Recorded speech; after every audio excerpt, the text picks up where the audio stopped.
नमस्कार स्टूडेंट्स। आज हम बात करेंगे ग्रेशम का नियम, law of Gresham. Bad money drives out good money, यानी बुरी मुद्रा अच्छी मुद्रा को चलन से बाहर कर देती है।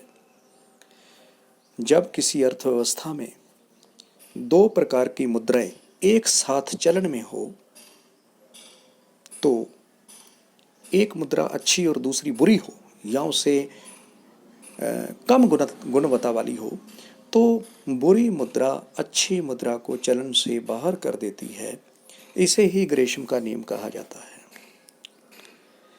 16वीं शताब्दी में इंग्लैंड में महारानी एलिजाबेथ प्रथम के समय ऐसा ही कुछ हुआ कि सिक्का ढलाई के कारण वहाँ सिक्कों की गुणवत्ता कम हो गई और महारानी ने नए सिक्के ढालने के लिए आदेश दे दिए। अब जब नए सिक्के ढलकर प्रचलन में आए तो धीरे धीरे लोगों ने नए सिक्कों को एकत्रित करना शुरू कर दिया और पुराने सिक्कों को प्रचलन में चलाना शुरू कर दिया, जिससे धीरे धीरे नए सिक्के वापस गायब हो गए।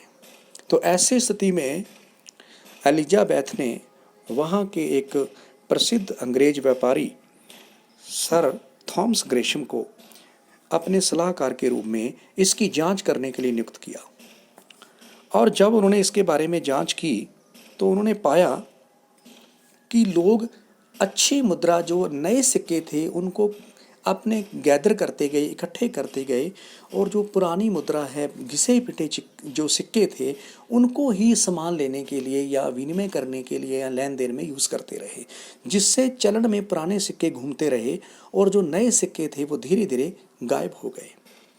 और इसीलिए उन्होंने कहा कि अच्छी और बुरी मुद्रा जब एक साथ चलन में होगी तो बुरी मुद्रा जो है वो अच्छी मुद्रा को साइड में कर देगी या चलन से बाहर कर देगी। इसीलिए इसे ग्रेशम का नियम कहा गया।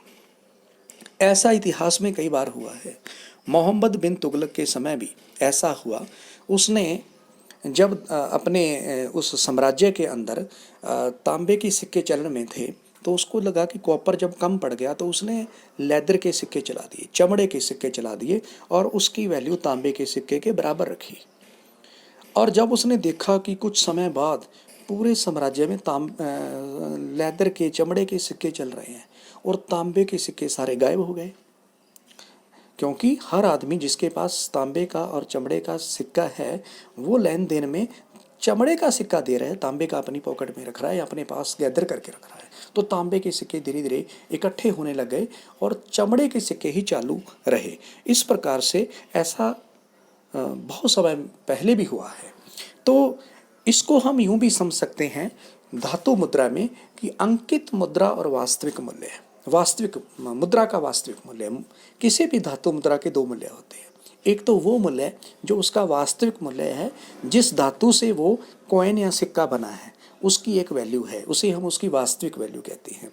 एक उस सिक्के के ऊपर अंकित की गई है, वो उसकी अंकित मूल्य है। जैसे हम कहें कि 50 रुपए का कॉइन है, अब उस पर जो धातु लगी है वो मान लेते हैं 40 रुपए की लगी है, सिक्का के रूप में उसको चलाएगा, उसका अंकित मूल्य उसकी धातु मूल्य से ज़्यादा है। तब तक तो वो, जब तक उसका अंकित मूल्य उसके वास्तविक मूल्य से ज़्यादा रहेगा तब तक व्यक्ति उसको सिक्के के रूप में चलाएगा, वो चलन में रहेगा। यदि धीरे धीरे समय पाकर उसकी धातु का मूल्य बढ़ गया, जैसे आज सोने के भाव बढ़ रहे हैं, धातु का मूल्य मान लेते हैं उस कॉइन के ऊपर 50 रुपए अंकित हैं, लेकिन उसकी यदि धातु का मूल्य धातु के रूप में देखें तो वो मान लेते हैं 70 रुपए का हो गया। तो अब हर आदमी सोचेगा कि मैं इसको सिक्के के रूप में न चलाकर इसको कूट पीट के इसको धातु के रूप में चलाऊंगा तो मुझे 70 रुपए मिलेंगे। तो धीरे धीरे वो सिक्के जो हैं चलन से बाहर हो जाएंगे।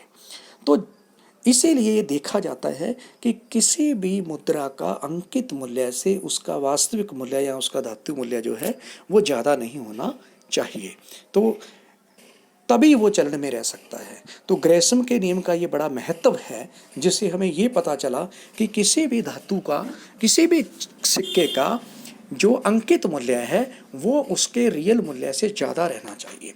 यदि उससे कम हो गया तो वो चलन से बाहर हो जाएगी। आज हमारे कागजी मुद्रा चल रही है, तो कागजी मुद्रा का तो केवल अंकित मूल्य है, उसका वास्तविक मूल्य तो है ही नहीं, जीरो के समान है, कागज है, उसका क्या वैल्यू है। इसलिए वो चल रही है, घिसपीटी के बाद भी वो चल रही है, क्योंकि उसका वास्तविक मूल्य बहुत कम है। तो ये है ग्रेशम का नियम। धन्यवाद।